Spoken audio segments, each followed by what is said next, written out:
What's up, everybody, and welcome to the Die Is podcast. My name is Alex. This is Justin and Nick.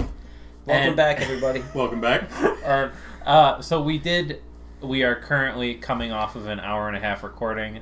Tight hour and a half. Tight hour and a half. Top-notch content. We loved it. We got through half of our topics, and I looked down and I'm like, it doesn't look like audio's recording. And sure enough, audio's not recording. So instead of dubbing over it, with amazing voices. The option we were presented.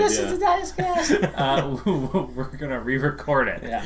So it's going to be slightly better this time. More efficient. More efficient. Yeah, now that we had a table read. Now that it's 11 o'clock at night, we're going to be way more efficient. Do the whole thing. So we've got a few topics. As you can tell from the thumbnail, we're going to be going into some tournaments that we played recently. And then we're going to be diving into the new books that have been coming out and the new model releases that have been coming out. And so, without further ado, here's the Guys Podcast.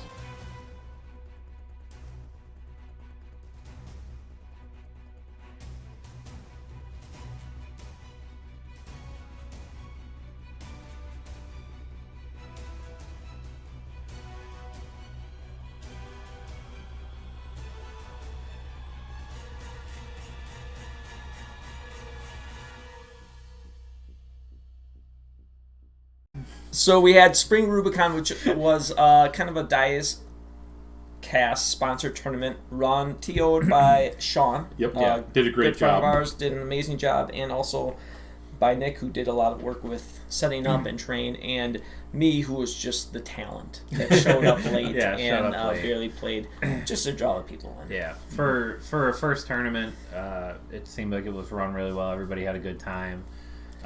I went 2-1. Nick showed up for a round. He lost for me. I won against Andrew Yells, great opponent, awesome guy, great AEW knowledge. And then I played Jake. I stayed for about an hour, gave him the win. We finished it. Go back a month, watch our game. It was pretty good. It was a fun game. Yep. Yeah, and I played against Jake round 1, lost him. Played against Dan from Cubic Shenanigans. The star of Cubic Shenanigans. Yes, the star of Cubic Shenanigans with Nighthaunt, and I won by a point, and then I played against Alex with his... So in that game, against Nighthaunt, you were running against Nagash, right? Yes. And we can't gloss over what happened. Right. Yes. Even though we're trying to speed, but we're trying to get throwing the brakes on for a second. I played IDK, I brought a Leviathan.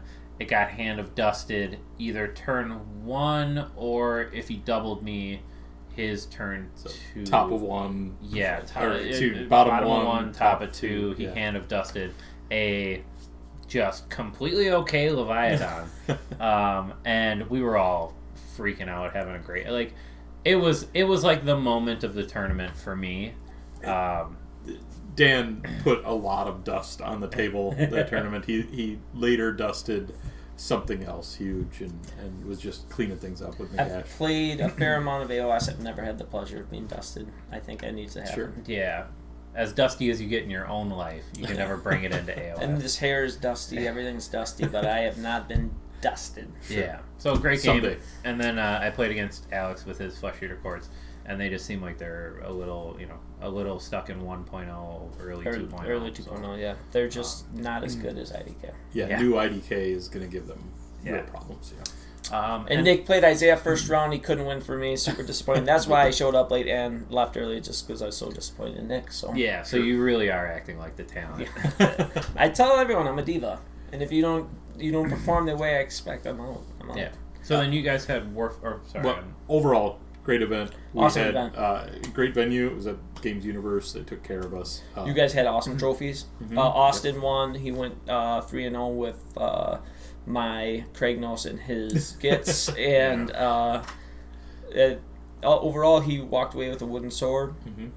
You guys did an awesome job, and we're hoping to do another one in the fall, maybe even a little bit bigger, and start inviting people from that we've met that we'll talk about down the road. Yeah, it was a very local sort of event with our group here, but we got some pretty brutal players. There was a strong field overall. Yeah, you got the sub-host of the Cubic Shenanigans podcast. Both of the hosts of Brendan Melnick. Yep.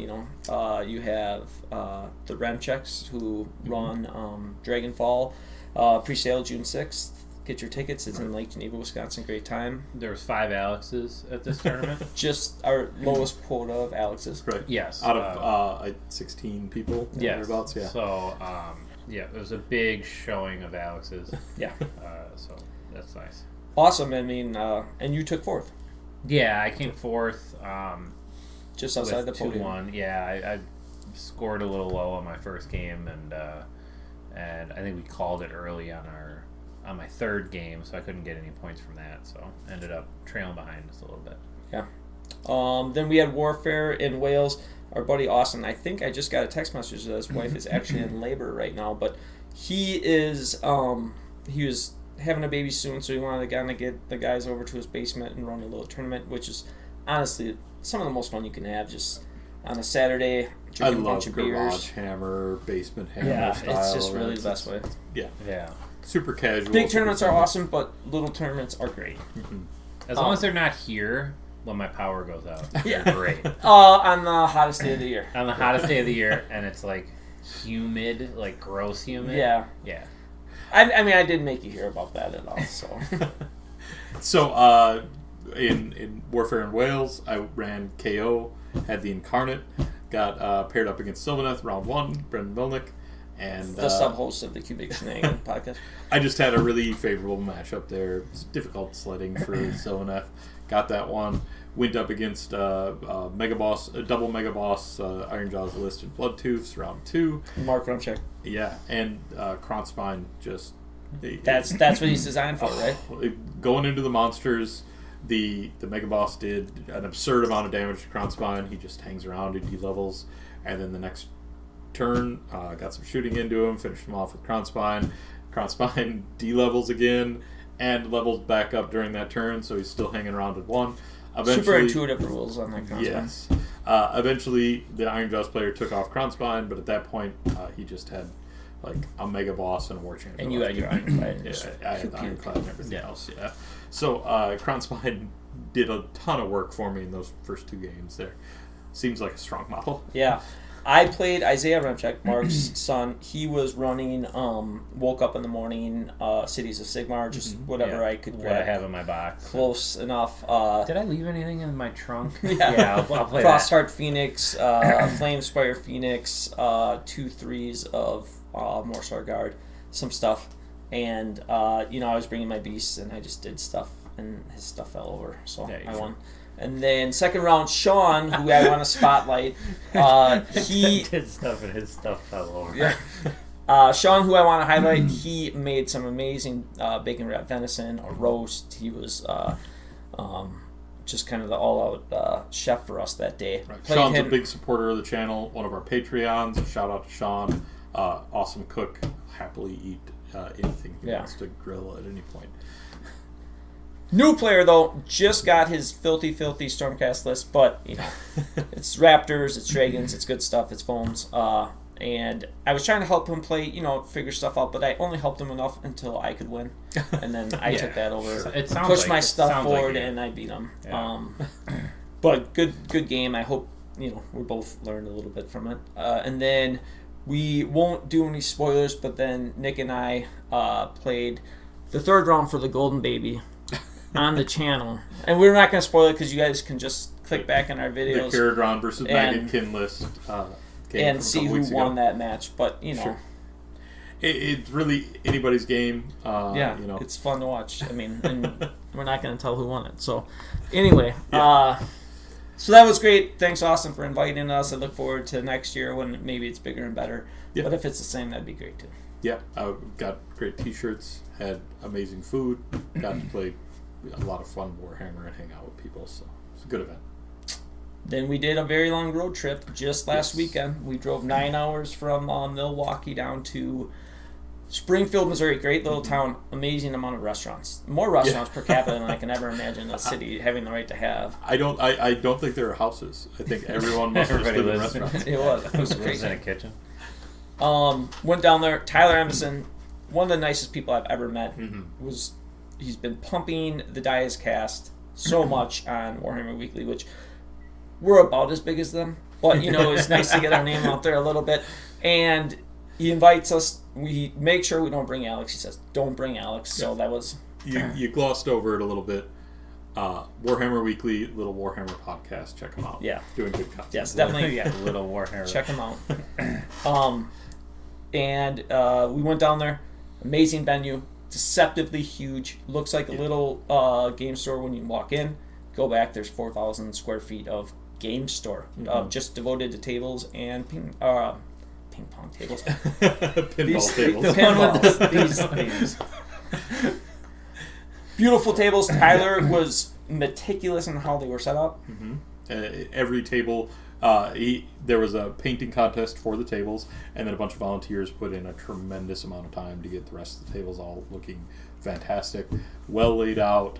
They did really interesting terrain rules where they assigned pieces of terrain to be impassable, obscuring, or garrisonable, or combinations thereof, which made them really interesting to play, made the terrain really impactful on the table. Easier to manage than the serious rules, too. For sure. Because it was like, this is taller than 4, it's impassable. It's impassable. If this, and everything was clearly marked with labels, like MDF printed labels, and it was just really intuitive to see. We got there late that night, we checked it out, we were like amazed. Got there in the morning. I'm just going to shout out everyone now that I met that was super nice to me. There was nobody. No, Linus was great. George, my first round opponent, was great. James, in the third round, the most enthusiastic Slaanesh player I've ever met. He was just thrumming all the way through. James, I hope you see that. And he got 3-2 with Slaanesh. Great performance with Slaanesh. Cody in round 4 on Soulblight. Laron was a great guy. Forgetting people. Sean Sire, who brought the biggest boogeyman list, and somehow 60 Furies, Legion of First Prince. Sean, great meeting you. Never want to face that list. No, but I'm so happy someone beat him or tied him. Dan from Missouri, who we went and sat and ate pizza with, great guy. My pizza buddy Luke, that I split a pizza with. We're gonna split a bigger pizza next year. Yeah. Just all nice people. You almost wish sometimes that there were some villains other than Austin in AOS. Sure. But we have one, so I guess we can go with that. So first round, I played George on Fire Slayers. I moved my stuff forward, and I won. George is the son of Partners of War. Partners of War. Yep. Great YouTube Steve, Rep channel. great guy. Yeah. And then round 2, I played against James on Slaanesh. And I moved my stuff forward, and he didn't kill enough. He did summon 2 Keepers and 30 Daemonettes, but I was just able to tank enough and stay on objectives long enough that I won. Playing against Slaanesh is fun in that way, in that there's no shortage of bodies. They're trying to keep things around, keep things damaged, and then just bringing on more and more. And so you're killing what seems like way more than 2,000 points worth of things through the course of the game. Yeah, and it was just an example. He did have a Sigvald, which was concerning, and he just cut up 2 beasts real easy, but then I quadruple charge Sigvald, and my army does good stuff when it charges. Sure.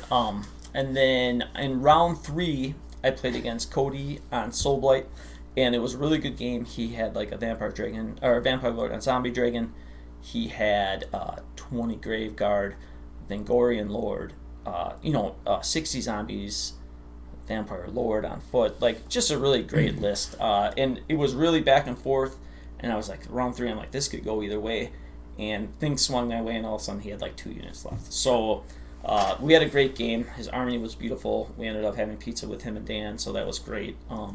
Obviously, the anti-pile-in that you can do to the Soulblight hordes is just punishing, right? Like I said, my army's super complicated, and I talk about how I have to move it forward and charge things and then retreat, so it's very complicated. But I will say the piece of tech that works really well in every melee battle you could imagine is just saying, hey, you guys can't pile in, so enjoy having 3 guys attacking a beast that's not going to die. And, you roll enough 5s and you just see the hope and the opponent just fade away. That's the dream, right? Yeah. Dream crush, Move your stuff forward. So at the end, I was 3-0, completely excited. This was my second 2-day tournament. My first one, I was 1-2 at the end of the first day, feeling bad. This was the exact opposite, feeling great. So my day 1 started off a little bit rough.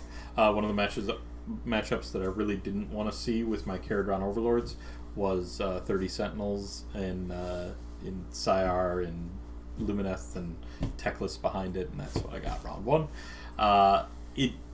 Heard of them. I could have played it a little bit better, and it could have gone a lot worse. I did a pretty good job contesting the objectives. I kind of got some advantages there early.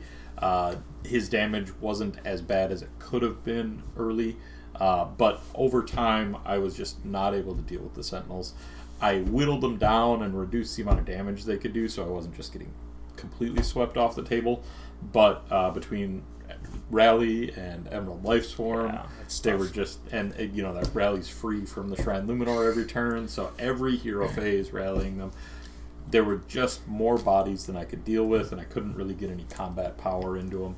Was he running the spell portal and spell portal, Storm of Searing White Light, and just all of the? That's got to be brutal against KO because everything's in range. What is it not brutal? I mean, yeah, but I mean not against move forward and run guy over here. Technical. If you're hitting 8 beasts at the same time, you're doing things pretty well. The more punishing thing was just the all my commands cost 2. Yeah. And then I need to save 2 command points for Battle Shock, otherwise something's running. Yeah. So that was really challenging. I just couldn't get there. I got put into a position where at the top of round 3, I had to take the turn or I was going to get blown off. So he burns one of my objectives, so I'm no longer winning on the objective side, and just spirals from there, and I end up getting tabled. But overall, a pretty good game. Rough matchup, good game. Yeah. Round 2, I get... And let's just preface, when we said, when we were going to the tournament, you're like, we were talking, what don't you want to see? And you were like, I don't want to see a bunch of Sentinels, and I don't want to see... IDK. And when did you play then? Round 2. Yeah. So I got the draw for round 2, playing Caradron Overlords, shooting army against IDK. I'm going to set up to my table, and Justin walks by and sees my matchup and just looks down and shakes his head. And it was well deserved. I could have played the match a lot better. I definitely underestimated some things on the IDK side. I could have been a lot more defensive and tried to be more patient with the matchup, which is something that historically against IDK you don't really want to be very patient. You want to punch in the mouth early. But I think I should have been more patient. I probably should have understood better how their rules were going to interact with my rules, and so my alpha shooting, I can shoot the closest, that's fine, but then not being able to shoot anything outside of 12 was really punishing, so I could only clear the screen. Once they were clear, I couldn't do anything more. So that went really rough, but just a super nice opponent, super nice guy to play against. It was Carl Stokes, who's an incredible painter. Painted, yeah. And he, there was a moment late in the game that my chemist just clutched up and threw 2 rounds of shooting and a round of combat, killed 2 sharks, which the chemist has no business doing anything like that. So, I got my moral victory there, even as I was getting tabled, or not tabled, but swept on that one. And didn't Carl say he's going to, send you a shark fin? He's going to send me some shark pieces to put on my base, because the chemist is just a dedicated shark hunter. Just owns them. Yeah. And so I started off 0-2. I was starting to get pretty nervous about my tournament in general. Round 3, I got the KO mirror. And the KO, it's an interesting mirror for sure. There's enough mobility, enough shooting on both sides. But I got to go first. He was really setting up for the double. I got to go first. I was able to reduce his output. He had a big unit of Endrin Riggers and Thunderers in the boat. I was able to reduce his output enough so that when he came into me, he wasn't as effective as he wanted to be. And he really committed to taking on the dragons. Which we both commiserated with each other about how difficult it is for KO to really punch through things that are on high save now. And we both had been struggling with that for 2 rounds, so we both got to share in that experience together. That's nice. Misery loves company. Right? It does. And so he really went after my dragons, and he got the dragons off, but it cost him so much time and so much effort to get them off that I was just accumulating some advantages in both in terms of board control and points, and me being able to take off higher value targets than he was struggling with. So I got ahead of him there. We had an epic moment where the boats clashed into each other, and there was some boarding action, and he charged in his boat at me. And then I couldn't unleash hell at him because he had moved 3 units in range with me. So weird, super obvious rule, right? Yeah, weird rules interaction there. He expected me to unleash hell when he charged, and I explained why I couldn't. And we both had a laugh about how fundamentally Strange broken Caradron rules are. The whole book is just weird. But we went through it, and it was a super fun game, super good opponent. We ended up talking through the last round because it was just kind of done at that point. But super fun game, and I would happily play him again. But I think we'd both be eager to be on different armies for the matchup. Right. Go ahead. Oh, one of the things that since we did the Dice Cast Discord and I've been like branching out to other Discords, I have your IDK matchup you said was against Carl. Yeah. He was posting pictures of it and bat reps in the Ideneth Deepkin Discord server. He probably mocked some of my decisions. Definitely so. not. Okay. Definitely not. He did talk about how his turtle every time it killed a monster he was like donating money to St. Louis box turtles or something like that, and then so that was cool. But I just thought it was awesome that I'm in a Discord channel not related to Dias Cast, and they're like, "Hey, Nick from Dias Cast is here, and we're playing him with and I saw the matchup, and I'm like, this isn't gonna be." It was always weird that's how Nick introduced himself. I'm Nick from Dias Cast. Yeah, I mean, even before it was a channel. Yeah, it's like, I just knew that people knew where I was from, so I didn't drop that. And it's like, sir, you're in a McDonald's, and you're like, I don't care. I'm from the Dias Sir, Cast. this is your second time at Taco John's. Yes, we know who you are. So then we went out to dinner at Papo's Pizza in Springfield. You split a pizza with Luke. We got to spend time with the absolute star of Cubic Shenanigans. Right, Dan was Dan. at our table. What an interesting character he is. What a life he's lived, you know? This is one of my favorite things that's happening now is just the stud from Cubic Shenanigans and the sub-host. And Brendan shows up in all our stories, and we talk about him as a sub-host, even though the guy never loses. So day 2 comes around. At this point, you're undefeated. Yes. And I'm 1-2. So I go into my round 4 match, and I'm against George, who you played against, on his Fire Slayers, and really KO hypermobile shooting, being able to pick off important heroes, important pieces. It's uphill sledding for George. Yeah. And so I deploy on his right side, move up on his right side. He starts to really commit to that side to bring some threat against me. I then pick up my boat and my toys and I move them to the opposite end of the table. He starts to move that direction. He beep strikes his Volkites. I go and handle the Volkites, and he's just got this force on the back of his board that's not really doing anything. It's just like a really slow game of tag. Yeah, and so it's probably a very frustrating game for him. He handled it well, but it was one of the matchups where KO is just really strong, being able to move so much faster than the opponent. Yeah. How about your round 4 game? Yeah, so I played this guy, Tom, from Warhammer Weekly. That you should check it out if you haven't seen it yet. It's a nice little video on YouTube. So he was. I don't talk much about my battles. This one was kind of interesting. So Tom was on an old school Nighthaunt. Yep. Reichenor's condemned. 30 block of chain rafts, 2010. 2 Spirit Torment, 2 unit of Chain Gas. God, you can get a lot of stuff in that army. You really can. And it can a keep Black coming Coach, back. a Cruel Gas Cruciator, Dreadblade Harrow. Reikenor, obviously. Yeah, just it's too much. Yeah. And I had 13 models, and we were playing 3 objectives on my territory, like a 13-inch deployment, and 3 on his. And I was like, if you don't know, you can put the Dreadblade Harrow anywhere you want, and then he can, with a command point, summon a unit from anywhere on the table to him. So I was like, well, I just can't leave my objectives, because the second I leave, even if I leave 1 beast to guard these, he gets 3 chain rasp on, and now he's like scoring just all the points. So I let him go first. He really just squatted on his right and center objective, where his right was his prime one. But he left a little window for me on his left side where he only put 10 chain rasp on. And my thinking was, okay, I can stay back. I have these deep striking Pusco Blightlords and my Lord of Afflictions. I've given myself 4 opportunities to charge. Each unit can charge twice because I have a command point, and I was consistently getting my triumph because I had an army that was 1965. I'm like, I'm going to take that, go up aggressively with on the right-hand side with Orgots, and then I'm just going to hold that for as long as possible and score more points than him. Right. I failed all 4 of my charges, which I'd been fortunate enough to make them, so it's going to happen. Right. Whatever. But I get the double.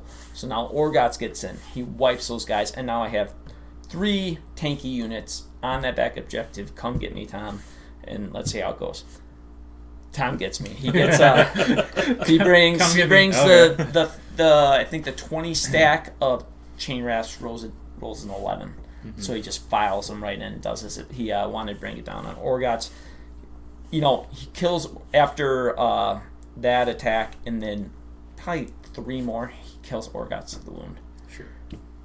I still had Lord of Affliction and 2 Pusco Blightlords there, so we were kind of trading that objective. So I was keeping up in points, even though he was kind of establishing board control, and I was just staying back. Got to the end of the game, and he was up on points and had taken off the Lord of Affliction and Pusco. So I had kind of a Hail Mary where I rolled, moved up, summoned on to his center objective. So I was, again, scoring 1, scoring 2, scoring more, blah, blah, blah.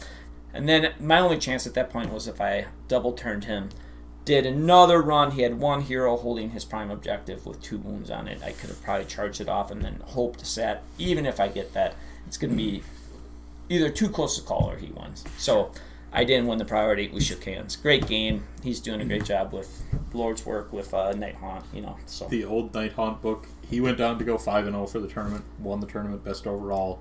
Beat Alex, who beat you with Luminath in the first round and last round. Yep. So yeah, Alex ended up going 4-0 and then lost in the last round to Tom. So, and then my 5th round game was against Kragnos and Beastclaw Raiders. Super fun game, super great opponent. I put a bunch of Hearthguard out on the kind of near my line. He took turn 1. 1 Stonehorn came into the Hearthguard Berserkers and just cleaned them off, swatted them across, and made me seem foolish. But I was able to kind of clean off all of his bodies except the 3 monsters and then start to work on the monsters.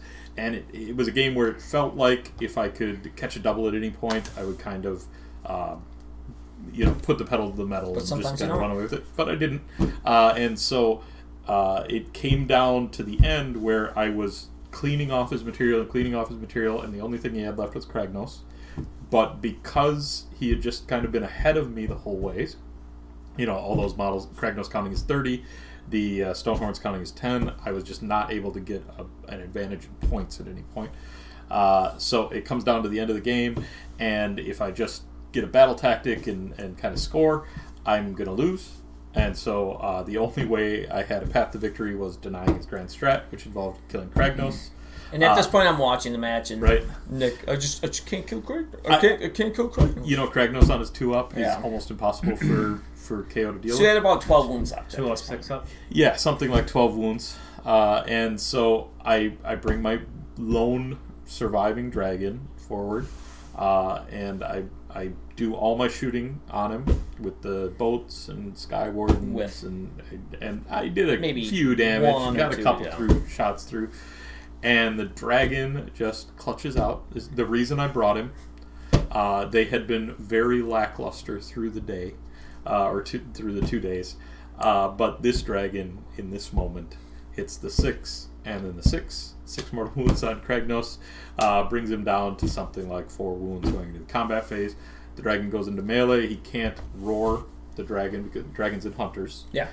So he 6 stomps and on 6, the and I'm just watching it. And he had his head down when you rolled the 6, and I was like, I would tell him, he got the 6, and then he's looking up when you roll the wounds, and it's like, oh my.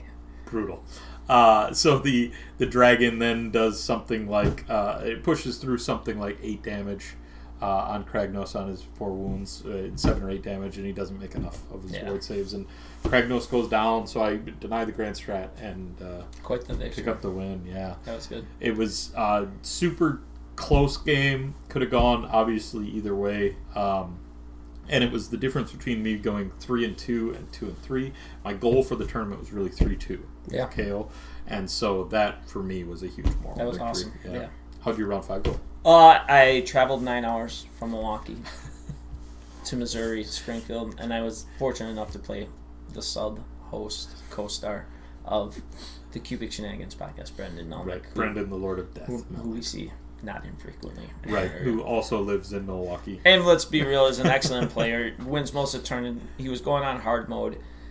Sean Sayer, I hate to bring this up, he did beat your boogeyman of a list that I had nothing I wanted to do with. Sean had brought the 60 Furies, Legion of the First Prince, Be'lakor, Nightmare list that I can't imagine even going against, and somehow Brendan eked out a win there. If you haven't had a chance to check out Sean on, he was on Warhammer Weekly and talking AOS about Legion Coach. of the First Prince and Legion and AOS Coach, specifically talking about the Furies list on AOS Coach. Really interesting strategic game. Really degenerate what those Furies can do when you really start to stack them up. And feel free to ask him about aviation history. Yeah. And so dodged him, fortunately, but then you got. So I got Brendan on the Brendan, backside. and I was like a little dejected, and I was staring at that 9-hour trip home. So I think Brendan was like, you could concede, and I was like, if Nick wants to leave, I'll go. So I talked to Nick, and Nick's like, get the hell out of here. So I had to play him, and luckily I did. I moved my stuff up, and I knocked. Did you the then stuff charge over. and Yeah, I then did retreat some and charge? charges It's and me stuff. every time. I move my stuff up. And no, one thing I did do is I never take first turn. I took first turn because Brendan had left me like a small screen on his war song. It actually didn't go according to plan. His tree revs somehow survived 2 charges, 3 like I missed on some mortal wounds, and 1 survived exactly. So I didn't get as many attacks on the war song. He absolutely blunted them, but just with those guys being there, it kind of screwed up his plan of casting the Spite Swarm. Yep. And then having 9-inch charges, it was just kind of blocking out a lot of the 9s from the beasts and that kind of stuff. And then honestly, Brendan rolled really poorly. His magic never got going. Now he only had the +1 to rely on with the war song, but it just never got going. He never was able to chain together like what's the bonuses to cast? The Throne of Vines. He never was able to stacking stack up Throne of Vines. He was never able to get like the port. He never nothing came together for him. Right. And even when Durthu finally got in, he just kind of, even though he was on his top profile, he just kind of whiffed, and they chased him down with Orgots, and it ended up being a little bit of a mash. But I mean, if we play that, probably if the dice even out for him, he has a much better chance. So I finished 4-1. I mean, no big deal. Best general at Vault Wars GT. And they didn't give it to me because of my record. They gave it to me because of my tactical prowess. Like, Sure, yeah. pushing stuff forward and having other things fall down. It was just compliments. It's just the most insulting thing to listen to. your tactical prowess of if his game plan could be diluted down into one thing, it would be an arrow pointing forward, and that's it. And that's all my armies. Like, I like going, and then I like hitting. And Nurgle doesn't fall down when it gets hit back, so that's nice. My favorite thing was when I got the new Lumineth book, and we still enjoyed Never each other's... play spam. Yeah, we still enjoyed each other's company. At that point, and yes. and you're like, I'll bring a list over, and it was like just tons It was of 45 Blight Blight. 45 Blight Kings, kind of that Blight sweet Kings. spot. Yeah, there's a lot of different ways you can run spam. I run, okay lists. Yeah, and he just like stayed where he was the whole game, and I got you down to like 1 unit of Blight Kings, and you won the game handily. And you're like, Lumineth is just impossible to beat. Like, I don't understand. But it was just, could you imagine 45 Blight Kings, how they used to be in, it's Sure. just, He's it like, was I don't just understand. Lumineth, just like, I was just, Yeah, he's like, I don't dumping them in understand. I don't boxes. understand how you kill all that. I'm like, you beat me by like 8 points. He's like, I just don't understand how you kill all that stuff. I was accusing those dice of being loaded. It was really ugly. It was really ugly scene. He's the worst winner sometimes. But it was an amazing tournament. Look forward to Awesome doing it event. next year. I was super fortunate to get this general. I mean, some good matchups, some luck, and Incredibly well run, incredibly great venue. you did awesome first 2 days. You go 3-2. You I'm steal super back happy from with it. 1-2. Yeah. We talked about you guys saying there was like a huge diversity of lists. Too. Yeah. We talked about it last time we recorded. Right. Previously. The meta was very well represented. There was only a few things that had more than 4 or so people playing them. I think Stormcast had maybe 5. There's people playing giants, but Stormcast. there was like kind of a Giants, diversity yeah. of giant lists. Out of like 38 people, you guys said? Yeah, Something like that? So overall, great meta representation, and only a couple of armies I can think of that weren't represented. So it was really like great. OBR, Beast of Chaos, and Cities. Yeah, that's about it. Maybe So- Skaven too. Yeah, maybe. But overall, fantastic Yeah, event. super. Would be super happy to go back. Would recommend it to anyone who's considering. We going. got to figure out how to drive faster. We might just fly. Yeah, the conversation. We talked about everything. What Yeah, you do, yeah. you stop at Taco Bell And and we- Taco John's, which is impressive for our colons. Taco John's is superior. This is not a paid advertisement. That's why you got to bring me with. I bring the levity. Yes, Sure, yeah. sure. Just random question. Do you guys remember how many points your lists were? I was 1965. I was at 2,000, and there was a very good reason that I was at exactly 2,000. Yeah. With how their sideboard worked, they had an interesting wrinkle on their list building where you could run 1,600 points in a main list, 1,600 points in a shared list, I should say, and then you could have 2 different versions of your remaining points. And you could change things like your loadouts, your artifacts, subfactions, and everything. So I had one list that was that included a Rune Sun and 10 Hearthguard, and one list that included an Admiral and 10 Thunderers, and then different subfactions and things like that. And so in order to have that 400 point swap, I had to be at exactly 1,600 points. So Yeah. 2,000. How many times did you get to choose priority? All but one time. Being 35 points under. Oh, no. Oh, the Triumph? The Triumph I got every single time. Yeah. I was Or, 2 yeah, dropped, sorry, the so Triumph, I meant. I was 2 dropped, so I got, in all my matches except against James on Slanesh, he was 1 drop. I got the priority. Yeah, and then you got your Triumph every time, and you obviously I never got a would Triumph. Never get a Triumph. I had one match where I was the same number of drops, and it was against George. He beat me on the roll off, so he got so all 5 of my opponents got to choose turn order. Okay. And I ended up going second, going first twice against Slanesh, and then I chose to against Brendan. Yeah, I always wonder because people talk about like, oh, bring 1970 so you can get a Triumph, and bring a 1-drop so you can get a priority. And I always wonder how much that works in a big field. 5 games seems like a pretty good sample size. And you were how many drops? I was 10. 10. Just So a casual 10 drop. yeah. So you but you mashed somebody who also thought like, well, Right.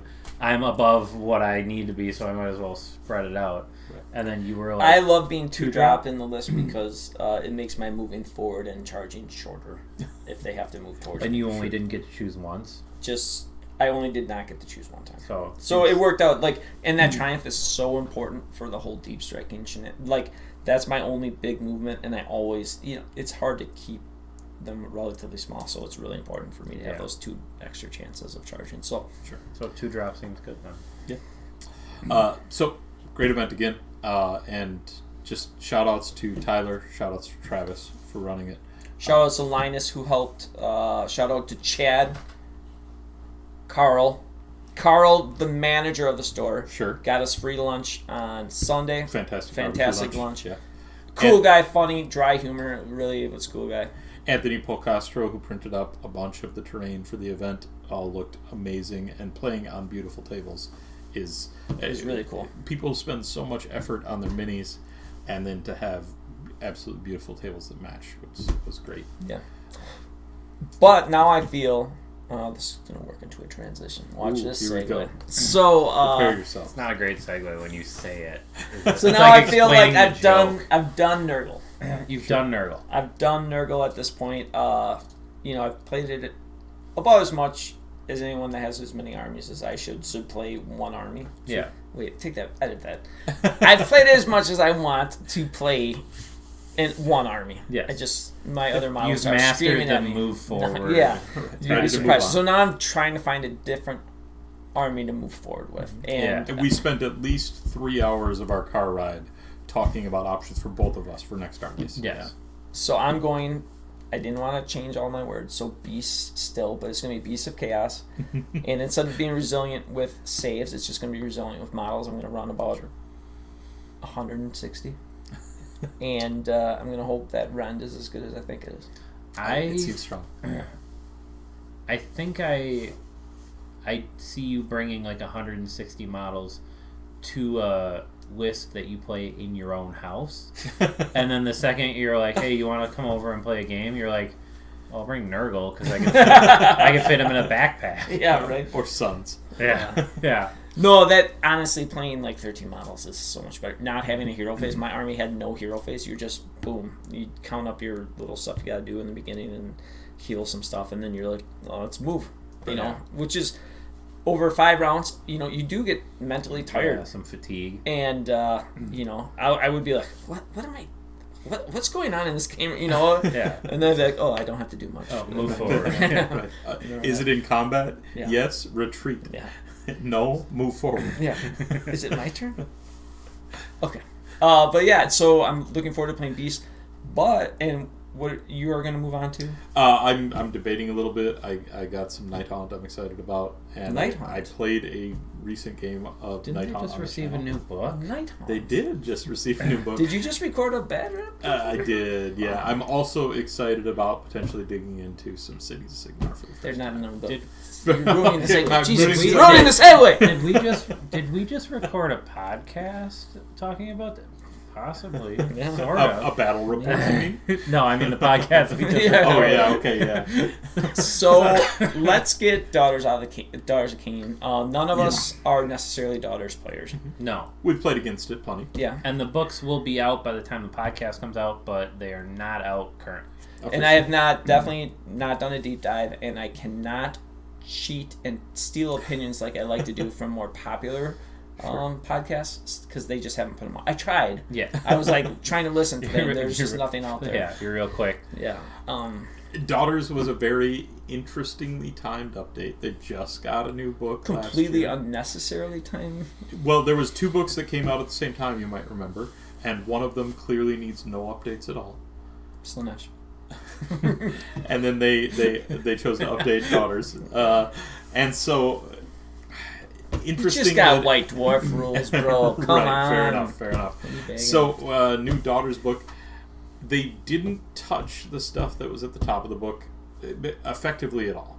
It's going to work like they it used shortened to. up the distance of the command The ability. for double shoot. Yeah, so that's a change, right? They messed around with some points at the top of that army, but the core of that army, if you're running the most competitive DoK lists, unchanged. What they did do though was bring up the bottom, right? Yeah. They looked at the things that weren't working, the things that weren't being run. Witch elves were not being run in any significant ways. Sisters weren't really being run. And they gave those things a bunch of love. They gave the Avatar of Cain some love. And Witch Elves now are one of the more terrifying blenders of the game if you get everything rolling on them. So, in the box set, they got the Dominate. This is a joke, but yeah, the first time around, the Gladiatrix. Yeah. It doesn't hit as hard. It doesn't hit as hard the second time around. And I didn't even know where you were going. So that the Dominate, that time was a mistake. The Gladiatrix gives them a Justin point of struggles rend. with this. Yes, sorry, don't look at my phone. Gives them rend. Yep. And now there is a sub faction that on the Dracheneth, gives them rend on the charge. So now you're looking at easily just 30 witch elves that can fight in 2 ranks. 25mm bases, yeah. And are going to have 2 rend and have like 2 to 3 attacks apiece. So Easy to get them on +1 to hit and +1 to wound. Things can get ugly if DoK has always been that way to some extent. When they touch you, it goes badly, and even more so now. And the Gladiatrix gives that buff to Sisters of Slaughter too, and Sisters of Slaughter have always been awesome because they have the good 6-inch pylon. Yep. So you're going to bring that in just because it's such a tactical advantage to have that. Right. So the most competitive lists, they still have Marathi and the Bowsnakes. Let's not mess with that. That is in their period. But now there's some other things that match that internal balance and have been brought up. There will probably be more list diversity. I think we'll see different lists starting to show up. You will see that snake prayer in in almost so every good. list. It's so good now. They made the snake prayer, the endless invocation. They made it better. It now has effectively the same effect, but there's a command trait to double the range, which gets it in the opponent's face. You can't interact with those prayers in many meaningful ways. You can't unbind a prayer, for example. If you don't have a priest, you can't get rid of the invocation. So it's just going to be there. As Nick would say, if you don't have a priest, get wrecked. Get nerd. wrecked. But it still does the same thing it always used to do. Throw 3 dice. And if you beat the wounds characteristic of a target model, it's gone. So a 5-wound hero, you got 3 chances to hit 6 to get rid of it. Against 3 or 4 wound models, you're going to kill 1 or 2 pretty reliably. Against 1 or 2 wound models, you're killing 2 or 3. Yeah. And then they also gave it monstrous actions, one of which is destroy faction terrain, the other which is stomp. So an extra D3 mortals per round or per turn, because that's in both. So if they're within it on their turn, you're stomping them again. And you just can't really deal with it. Destroy faction terrain. This is something that comes across the table. You can't do anything about it, and it's going for your faction terrain and sweeping it off the table. And it looks good. So yeah, it looks amazing. They, with all of that extra juice that they gave it, had to come down in points a little bit. Yeah. You gotta get it in line. They're elves. Elves. Yeah, so that I think just straight up got better. Did they change the wording on Marathi's only take 3 wounds? They did. Slightly, right? Yeah. So I think they changed slight it. nerf. There's some debate about whether Sigvald could. Yeah, right. So because now they get negated, right, and they didn't used to. But it's still got a clause in there that you can't allocate more than 3 wounds to it. So it's in some gray area, and I'm just FAQ. waiting for the FAQ. Yeah. They definitely made a significant change to how they said what they said. Yes. And so what does that mean? So it really affects like 2 models on the game. Right. Yeah, You've got the so OBR blade can ignore And Sigvald. And So it's not. a couple other things. It's not a huge Marathi's still coming. Yeah. But hey, with that brings Slaanesh up. Yep, there we go. There you go. You don't need to update their book. Subtle update, adjustments. Yeah, when you update the other books around it. They were playing the long game. Yeah. Here's what I'll say. We just talked about how good Daughters is. It's Playing really- the long game. And they did a Daughters of Cain book a year later. Yeah. We just talked about how good it, but I don't think it's busted. I mean, Nope. it's another good army that we, and there's a lot of really good armies in 3.0. And I don't think the top end of this book got better. Mm-hmm. I think they're the most competitive lists in this version are still very, very competitive, but not way better than they were before. Maybe you squeeze a little bit more from a couple things, but overall solid.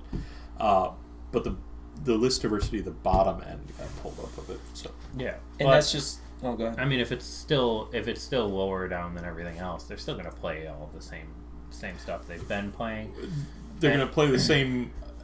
Basic. The Marathi and the Bowsnakes are still going to be Those core are of the fundamental army, 2 hammers yeah. that you have. right. Yeah. But the rest is going to be different. Yeah. Yeah, I mean, it's just, and I think we've talked about this, we'll mention again, everything in 3.0 as far as books is concerned has been a hit. Fantastic. We mentioned it a little bit last time we recorded, about an hour and a half ago, that Bone Splitters aren't great, aren't good, but, Kragnos gives them some play, and other than that, everything's been good. Yeah, every single 3.0 book comes out, and there used to be a lot of apprehension because you didn't know if you were going to get a book that was way off the charts too powerful, way off the charts underpowered, and now it seems like they've really dialed it in where they're just hitting on every book. And they're not doing the 40K thing. I don't play 40K. I barely know. All I hear, though, is every new book is just the best ever. Well, yeah, because they they make a rule, and then the next book has something in it that ignores that rule. So Sure. you have like, hey, I have invulnerable saves, which is like an unrendable save. And then the next book comes out, and it's got, hey, I've got 3 guns that ignore invulnerable saves. And then the next book comes out, and it's like, hey, you can't ignore vulnerable saves, and you can't ignore wounds, so you can't take feel no pains or ward saves. Sure. So it just keeps piling on. And then you see a tournament result, and it's like 1 through 8 Tyranids or something weird like that. Or I think it was almost exactly that. It was like 1 through 7 was Tyranids and something. I mean, this is 40k, but yeah. And they've managed to avoid that power yeah. creep. While it's been bottom creep, it's been like bringing stuff all up to a level that you can compete on. Well, and look at the books that they've come out with that where they're happy with the top line, they just raise the bottom up. Yeah. Instead of like, oh, we need to make turtles feel in Idneth, we need to make them feel so much stronger. They just brought like thralls up and kept the top kind of where it was. Same with daughters, they keep the top where it is, bring the bottom up. That way the power doesn't jump as much as you think. Creep is far more subtle than it is. Yeah, but it still gives you the opportunity to expand your range without just going crazy, and it's like, oh, nobody likes to play with me now. And sell models. Yeah. Like, you know. Yeah. Nighthaunt, another example of Yeah. a really, really well-built book. Yeah, I mean, even though Tom won with the tournament with Old Book and AOS championships, world championships, which is second worlds. place. Someone went 5-0 with Old Book again, but that's gone now. Now we're into the new thing, and you've played them. Their allegiance abilities are just out of control good. Incredibly good allegiance abilities. Solid War Scrolls, but incredibly good allegiance abilities. The new Wave of Terror is exactly what Wave of Terror should have been. For those that don't know, it used to be just a 10-up slot machine where you had to fight twice. Now it's got different bonuses, -1 to hit, -1 to save, and the Strike's Last effect. And you can stack those bonuses, you can mix and match. If you get a high result on the table, you can down convert it to a different result that you want more, that's lower on the table. They've got their 6-up ward. Oh, yeah. Frightened or terrified. Terrified, yeah.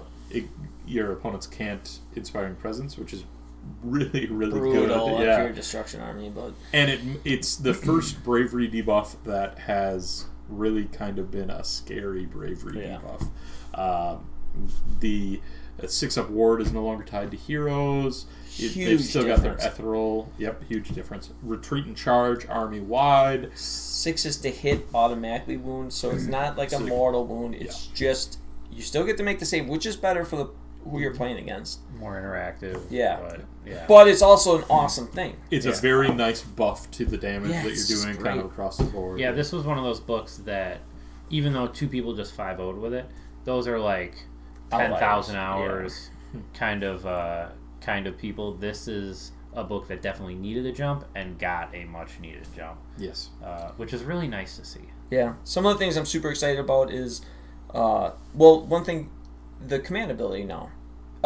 Units in the beginning of combat, it's like instead of all out defense, they get a 5-up ward. It's when they're targeted, so it's exactly like all out defense in terms of its timing. It's combat or shooting, and then they got a spell that gives a 5-up ward. So that replaces the things that they couldn't do before, right? Mystic Shield, all out defense before did nothing, and now they've got an option there. Yeah. And then, with all those buffs, there's still a little bit of weakness built in where if you're stuck in combat, your opponent goes the next turn. Well, all that negation you had with the high rolls and stuff like that is going away. And ethereal saves have proven to be good, but if you're not a 4-up then 6-up ward, it's not overly tanky. Those guys go away when they're only on 1 wound all the time. I'm super excited. I have 70 chain gas that are waiting to get on the table. I don't like spam. I don't like it. 70 chain gas that are waiting to get on the table. Chain rats. No. Or Blade Geist Revenants. Sorry, jeez. It's getting really late, guys. 70 Blade Geist Revenants that need to get on the table. They have a sub-faction that... I don't like spam. It's going to be 30-30-10 on 5-ups after they charge. They do a mortal wound. Yes. I hate charging mortal wound stuff. It's garbage. And retreat and charge. Retreat and charge army wide. Yeah. Good book. The other sub-factions are good. Emerald Host is really interesting to just kind of wear down heroes. You pick 3 units and each turn or each round. Each round they're going to take D3 mortal wounds, D3 plus 1 units. If they're monsters, they take an extra point. It just kind of cleans out support heroes and things like that. It's great against something like Nighthaunt that's really dependent on support heroes. Great against itself. Right. Debuffs all over the place. Cruciator doesn't boost your war anymore. Now it gives you it coalesces your army. Yeah. You play a lot of coalesce. Now you're -1 damage. Bunch of defensive bubbles to go along with the offensive bubbles they already had. Still can pop up anywhere on the table. Mm-hmm. Even better now. So before you could deep strike up to half of your units, effectively the same as the Stormcast sort of deep strike. Now it's a redeploy into the underworld. So you deploy your army, you can counter deploy your army, or you can deploy and have them set up 3 units. And then you take 3 units, just pull them off the table, and then your opponent, you might have ruined some of their plans. Yeah. And then those units are now going to pop in elsewhere. I think redeploying is something very little in Age of Sigmar do we see it. Like Bastion's got it, and now this, and maybe there's a couple other things. There's some pregame moves and things like that you can do. But I think redeploying is really, really powerful. Yeah, it really is. Mm-hmm. It's like it's just chess. I mean, I will not use it because it's not involving moving forward. But right, yeah. But the retreat and charge at least. If he can't slide his model across the table, he's not gonna do it. Dreadside, pick it up. No. Dreadside Harridan's got really interesting because their subfaction deals with a lot of the ward saves we're seeing, all over the place. The volume of attacks that a block of Dreadside Harridans can do is just silly. They're 4 attacks base each, +1 to hit on and +1 to wound. They've got no rend, and oftentimes you look at a scroll like that and see no rend. That's not something I'm going to play. But between them ignoring wards and then getting -1 to save on their opponents through the Wave of Terror table on an 8+ charge, not a big ask. Yeah. Then suddenly that huge volume of attacks becomes really terrifying. One thing I'm a little sad about, and I still don't think they've gotten the black coach right. Oh, yeah. It's not going to be... It's got more, the model right. More expensive. The model just nailed it, but they just... his rules are not great. He used to be really a support piece with some combat. A cheap bringing back piece. Units. And now it is a combat monster that can get to a 4-up ward with a lot of wounds, so that's really good. It can get that shooting attack when it gets charged up to do a bunch of mortal wounds, and it's good. It's good as a combat monster, but that's all it is now. Yeah.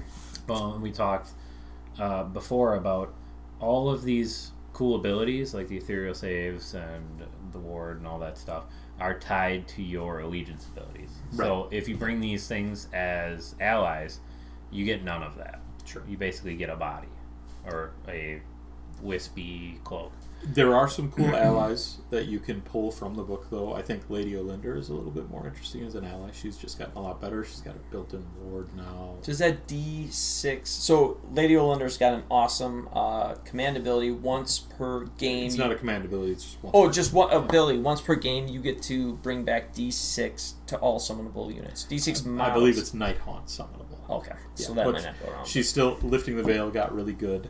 Her 4-up ward is good. Her combat profile is solid. 2-cast wizard with a good War Scroll spell. She's not cheap. She's $340 now, and we had seen her price come down. But I think she's with the fact that Spirit Host can bodyguard, and Spirit Hosts are summonable, so you can bring those back, and those are 40-point models each. And with her 4-up ward, she doesn't need much for a bodyguard anymore. No, but helps. Yep. So yeah, I mean, great book. Again, I don't think busted. I could be wrong. I mean, this is being recorded before the book's really out. Yeah. You guys have played one. Yeah, I played one game with Nighthaunt. Just so we know everything we need to know. Right. Yeah. Okay. Yeah. I'm willing to make decisions based on one game. Yeah. But I'm excited to play them. I also got some Blade Guys. I've had a Nighthaunt army just sitting around because I really built it to be Legion of Grief in Legions of Nagash. When that went away, I haven't really done anything with it. It's kind of hard not to have Nighthaunt models. They've been throwing them at us for so long. You probably got rid of some, didn't you? No, I have one death model, which is a whatever that thing is. Yeah. If you have Stormcast, you probably have some. Yeah. So yeah, I think long suffering. Well deserved update. Yeah, it's gonna be cool. Speaking of books that have well deserved updates coming, 2 of them. Yeah. we have Sylvaneth and Skaven coming out. Right. Yes. We have a battle box that they're coming out with first. Looks like a really good battle box. It does. If you play Sylvaneth. Or Skaven. Well, if you don't play Skaven but want to. If you play Khorne, this one's not great for you. Yeah. But they just went through and showed off all the new Sylvaneth models and those like Revenant, Beetle, the Gossamed archers. Yeah, the archers and because we were worried about mortal wound shooting, so they're like, what about D3 mortal wound? Yeah. Have you tried D3? And have you tried not being able to fight this guy in combat? Yeah, How do you feel I can about just that? move. So the Gossameds, if you haven't checked out the leaked War Scroll, they're a unit of 5 archers. They're expensive. They're what, 215? I think they're even more than 215. that. Oh, is it 215? Yeah, I think it's 215. They're 2 wounds apiece, so you get a 10 wound unit for 215. Their 5 coherency up is save. 2 inches. 2-inch coherency, which is nice. But their range is only 12 inches. They're going to be on the front lines. 6 to hit, do D3 mortals, because why not? Their profile doesn't matter other than that. That's all you need. It's kind of a crummy shooting profile. Otherwise, honestly, no rend. I think 3s and 3s. But that mortal wound output puts them point for point on a level with Raptors, Vanguard Raptors, which is a crazy amount of output. And they get there because they've got more shots, more models, right, for the points. So they then have a rule where if they unleash hell, they can immediately retreat. Yeah. Wow. And so you and it's charge a 12-inch retreat. It's a 12-inch retreat because they're fast. Yeah. So you charge them, they shoot you and do Vanguard Raptor level damage, and then retreat. And of course, they are incredibly fragile, right? They're 5 up save, 2 wounds. So you might be able to mortal wound some off on Wardle. That's just abbreviated. Wardle. But let's remember what faction they're in. Yeah. They're in Sylvaneth. Their 12-inch range is a problem. Their fragility is a problem. But you throw a Wildwood out there. You teleport them to the Wildwood. They can't be shot. They can't be hit by any spells that require line of sight. You bring melee in to counter that, and they just unleash hell and retreat out. They're going to be, I believe, very effective to run one unit of them. Sylvaneth. Okay, you said the keyword. Built-in checks on it, though. Yes. You can't spam them because Which you can't immediately have 2 takes them units off be Justin's charged. radar. Yeah, there. so I'm not getting them. But you can't spam them because you can't have 2 units be charged the same turn. You can't unleash hell. Because the other ones will just fall apart. Until we see a rule that they've added to some books where you can repeat a command ability. If they add that, then maybe you get around that. But for 430 points, a block of 10 of these that you have in a a very hard time Wildwood killing. puts out a lot of hurt. The 12-inch range is obviously limiting. You're going to be hitting a lot of frontline things with that. But yeah, I mean, you're not going to be extending back to the opponent's back line. But I think they're very strong. No, well, die to Sentinels. They do die to Sentinels because line of sight is not a... They also die to very effective shooting from wounds, from models with wounds of 10 or more. And they die from mortal wounds on the charge. Yes. Yep. But as a utility, this is great. And it's strong in Sylvaneth. It's very strong in Sylvaneth. And the models are great. Oh, it's just like sick. the amount of Sylvaneth models that they just showed off, and the quality and the detail on them. Yes. It's Sylvaneth. I always thought had one of my favorite ranges, and this just made it like so much better. Yeah, we got a couple more War Scrolls for existing models. Durthu now basically the same, a couple tweaks. But they expanded his table. So instead of bracketing to his D6... literally on 3. You did 3 wounds before. It was just like... now it's like 8. So he's going to be sticking around. I thought it was 7. Maybe but it's 7. Yeah, it's on its 7th wound. But he's going to be sticking around, swinging for 6 damage for a lot longer, which makes him way better. And that sword is awesome. And then the Kurnoth Hunters, if this ability works across... We only know it for bows. Right. So maybe it doesn't work across, but... The bows are not super efficient shooting. They don't do a lot of damage. They're not going to play much. But they've got an ability where when you issue a command ability to a unit, all-out defense specifically, is it? On a Or 4+, that unit... all-out defense. All-out attack, all-out defense. 4-up, they get to issue it again to another unit, or not to another unit. They can get to pick issue one it. friendly Sylvaneth unit within 6 of this unit. So, in a vacuum, they are sitting there on the table. You all-out defense them. On a 4-up, they get all-out defense twice. But you have to all-out defense them from a hero. So you can't you can't just like have them off by themselves and then have them do all-out defense. They do have a champion, but yes, you have to issue that all-out attack from a hero, right? Yeah. But if you've got 2 units of Kurnoth Hunters sitting next to each other, and you all defense one of them, you can now either split that buff or have a 75% chance to get at least +2 on one of those units. So you get your front hunters and your back hunters, and those front hunters you are going to start to stack the save like crazy. They're now on a base 3 instead of a base 4, so they lost their ability to plant their roots. They just have that now all the time, that +1 to save. But being able to go up to a 2-up. Yeah, and 2-up ignoring 1, ignoring 2 potentially is 1 all-out defense can put them to a 2-up ignoring 1. Yes. And Kurnoth have been, I think, point per point, the strongest thing that the Army's been doing. Yeah. Since their last book came out, there was like you have to bring some size or swords or whatever to be even competing. And now they're just seem like they're going to be just great and have this cool ability. Well, and we talked. I was talking with Sean, who ran the Spring Rubicon, and before they released points, I was like, the Gossamer archers are going to become kind of that midpoint value thing, and then they're just going to raise Kurnoth Hunters up. And so Kurnoth Hunters went from 215 to 250. Still subject to change when the book we have seen change This is just and War Scrolls are subject to change too. This is just the battle box War Scrolls and point values. But 250 is it is a lot to pay for these, but it's like you bring 2 Gossamers, you bring 10. 1 unit of 10 Gossamids. And then you bring 2 units of 3. Probably a 3 and a 6, or maybe 2 3s. And then you bring some Dryads, and then you get some monsters. Some great heroes. One of a variety of strong heroes, including the Lady of Vines. Do we know what the Tree Lord / Tree Lord Ancient do? Yeah. We've seen Durthu's scroll, and so we can make some guesses about how some of their abilities are going to change, but we don't know how things like that incredible +1 to save command ability of the Tree Lord. I hope the Tree Lord and the Tree Lord Ancient get some. I think so. Some buffs. I think there will probably be a conditional battle line for the Tree Lords, which could be really cool. Be awesome. Their models are awesome. I mean, though Durthu, Tree Lord Ancient are some of my favorite models. I hope that there's a way that if you want to, you can just build big trees and have the tree ants go to war, right?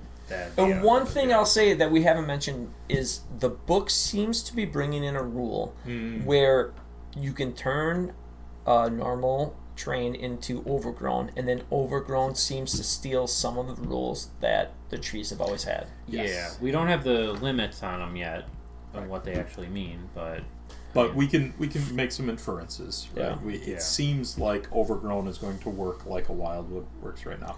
And one of the things that's been just a constant source of frustration is how the wildwoods work, how you deploy the wildwoods. I don't even know how they work. I just trust the Sylvaneth because they changed them. They've FAQ'd them 10 times. But right now, if you have a table that has a lot of terrain on it, like a lot of pieces of cluttered terrain, and it's a busy table, there are often situations where a Sylvaneth player cannot set up all the wildwoods that they've brought, right? And having the ability in those scenarios specifically to either set up a wood or to turn an existing terrain piece into overgrown and have that same benefit, I think is really something that the Army was lacking. Yeah, and we talked about this was a while ago when this episode was originally going to be what do certain factions need, and what do we think would be like small tweaks that would make them a lot better. And that was one of my suggestions. And one of your suggestions that they do on Lady of Vines, which is another model that's coming in this battle box, is treat tree lords like Wildwoods. Or treat the Lady of Vines. Yeah, like so they didn't do it yeah. to Durthu. We don't know what's going to happen with Tree Lords, but they did it to Lady of Vines, which is just such an awesome change. So she counts as a tree. As a Wildwood. Awakened Wildwood. Yeah. Which means you can summon to her. You can. Well, I don't know what the Dryads are going to get. Right. But a lot of the buffs that were relegated to Wildwoods will now be able to be given off by, at least this hero, which is such an awesome role. And she's almost like a mini Alariel, where she's got the summoning, she's got this utility piece. She's not bad in a She's fight. got 10 wounds. She's got 10 wounds, though. The horrible one curse of fewer 10 wound. Yeah. They should let you pick any number of wounds you want up to the number of wounds picked on the horse roll. She has 10 wounds, but she doesn't have a bracket, which Right. is nice. So we definitely think they're gonna slap Sylvaneth out of the park. I think Sylvaneth is going to be real good. Yeah. It's a million times better right now. Yeah. Skaven. We don't know yet to be anything seen. about it. Yeah. We know the Plague Bell rule, and we saw. I actually Clan like the Rats and Plague Bell Stormthorn. better than I think a lot of other people do. Sure. I think the Plague Bell has some play. I think that a lot of its value is tied in the assumption that you're going to summon a Vermin Lord with it. I think if it had 2 spell casts, you would say That would this make is an easy take, Yeah. and if you get the Vermin Lord, it's like extra bonus. But Right. now it's like real close to being overpointed, but it's right along the lines. Before you keep going on, the Lady of the Vines thing that I was talking about with being able to summon to her, I'm reading this now. It seems like units that are on the field count as being near a Wildwood, but not But things she's that are not coming a in. Wildwood. Yes, okay. So I'm wrong about that. Edit that. Don't edit it. But- I like being wrong on camera. Both Clan Rats and Storm Vermin got some interesting rules. Storm Vermin are now bodyguards. But yeah, the Plague Bell, to your point, two casts on that wizard, and it's real good. Then there are still some things that we just don't understand how they're supposed to work until we get the book. The Skaven leak has been, or Skaven knowledge is way worse than Sylvaneth so far. Yeah. So, I mean, I almost don't want to speak to it because we'll just be wrong. And it's Sure. late. Yeah. So, The one thing I'll mention is it's got a way to turn into a priest. We don't know what that means. That could be really good. If the lore spells or endless spells in Skaven are really good, and Warp Lightning Vortex is fantastic right now, then having a wizard with that rare casting bonus could be really good. Yep. There are things that could make that because a really he's good plus spell. 2, right? Yeah. That's where if you had 2 spells and you could cast them both on pluses, it would just be insane. Maybe just one cast at +2 is good enough in that. Yeah. We'll see. Yeah, we will see. I will say that one of the things that Skaven players didn't want was more volatility and more ways to hurt yourself. And they came out, and instead of a 2 on 2d6 hurting yourself, they were just like a 2 on 1d6. We'll make this 6 times more likely to hurt yourself. So that's an interesting choice. But, it's 14 wounds. Don't you kind of want to hurt 5 yourself, though, forward. too, because you need to roll above wounds taken plus whatever to get to 13 to get the Vermin Well, Lord? and with your dominatrix stuff, Yeah, you definitely want to hurt yourself a little bit. I don't know whether the play is going to be throw that thing forward and try to get it hurt and try to survive. Or maybe there's Storm some Maybe self-infliction you're you trying can to be doing on it. I don't know. There's always plenty of ways to hurt yourself Self-infliction. in Skaven. All right, and then so- the last thing, we have unexpected roadmap. Do you want to deliver it? Yeah, so this has been floating around a little bit, and Andrew posted it in our Discord.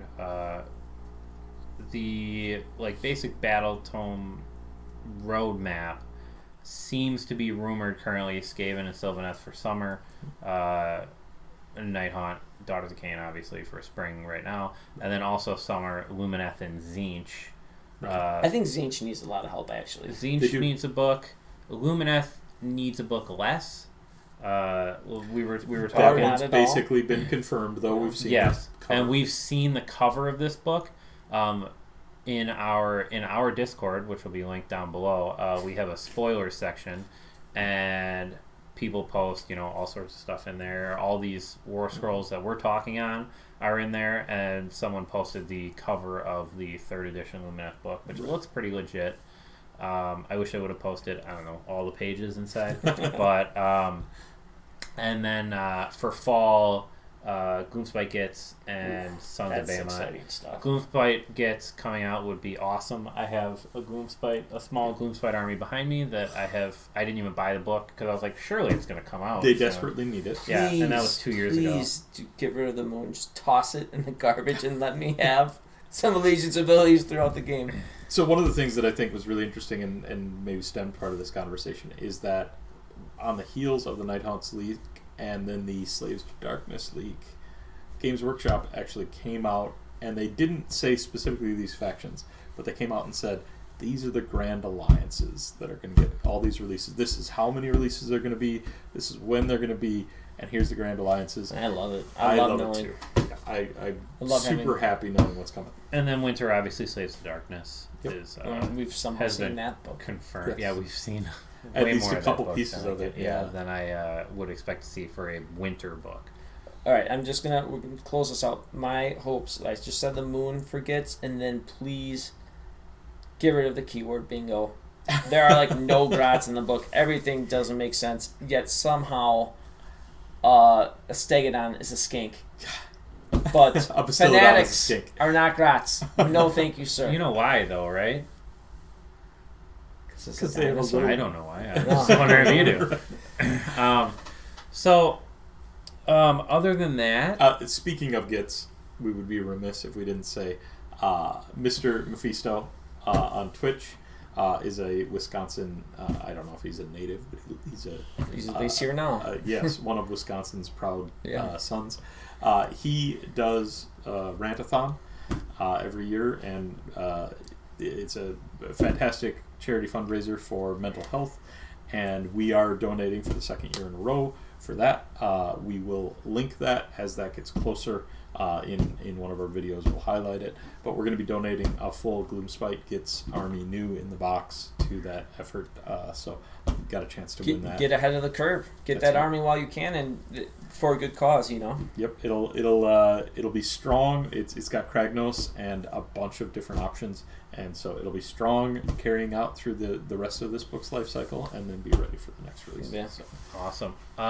One other thing that I wanted to bring up, just as we close this out, is we've seen a lot of people in other Discord channels and buy-sell trade stuff who are joining a Discord. joining a Discord, trying to sell things at ridiculously cheap prices, collecting money, and then leaving, never mentioning anything again. If you're buying things on a Discord, if you are plan on spending money and trading money with people over Discord, use like approved Refundable. refundable PayPal, things like Venmo, where you can get money back if it turns out that the person's not going to send you things. Yeah, the guy's name is Very Free, who was in our Discord, and that was the name he used there. He could use any number of Yeah, names. and he also used it in the Whirlways Discord, which is an Ideneth Deepkin Discord. And just having some kind of assurances. If you don't know the people, don't do friends and family on Definitely, PayPal. yeah. A lot of people who are scamming things will say, hey, friends and family gets transferred quicker, or it's easier, or there's no fees or less fees.